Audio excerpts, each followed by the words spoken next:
introduction this summer so you can get a good idea of what it is that we do and why we do what we do. We're going to start with one of our first systems out of our E4 system. It's our E4 attacking system, and you'll notice it starts with E4. And if you can't figure out what this is based upon the book I've done given you, then you have failed to read the required information. And then it's met with E5. This is symmetry, remember that. When the knight comes to F3, the most common reply is knight to C6. Then we branch off into bishop to C4, attacking the weak point at the F7 square. This here is going to be the focal point of the entire E4 attacking system. So in this video, we're going to first initially start with the two knights defense. And we talked about this. The very first thing we're going to do is look into the idea of the fried liver.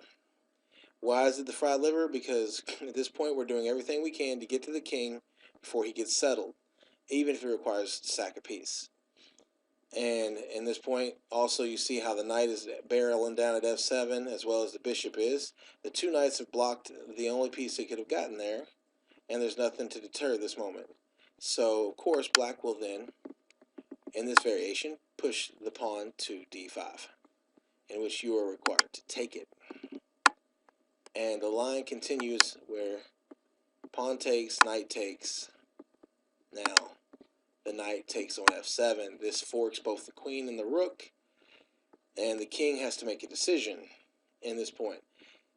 Which piece would I rather lose if I just leave it still, or do you continue with the main line and you take? And this is where we call it the fried liver. Boom, as queen comes here and puts the check right here on the king. It's also discovered attacking an extra attacker right here on the D5 square where the knight is. One of the lines is where the queen can come forward. Another line is where the king can come forward or fall backward. In this one, we're going to look specifically, for time purposes, the queen coming out. In this case, it is always best to take with the bishop. And the reason why is because the most common reply is for this bishop to come here, and if your queen was here, that's going to put a tempo on your queen. Even with the bishop here, it's going to put a tempo, it's going to make you trade out, you're not going to get as much material, you're not going to get the full effect of the fried liver. So at this point, if you was to just take here at the knight, now black has a choice. Take the queen for the queen, in which your bishop is on that line, can take it back, or capture the bishop and the queen comes down and then recaptures the bishop and recaptures the pawn, thus busting the structure. So we're going to look at it for the cleanest way possible, where the queen captures queen, bishop captures, boom. And you get a reply here with black going to do the best it can for its development's sake, and then you're going to see the castle king. Now in this scenario, you've seen that we have went up an entire minor piece and a pawn, and we've displaced the king. At this point, this is a win for white. It should be systematic on how to walk down and finish this game off.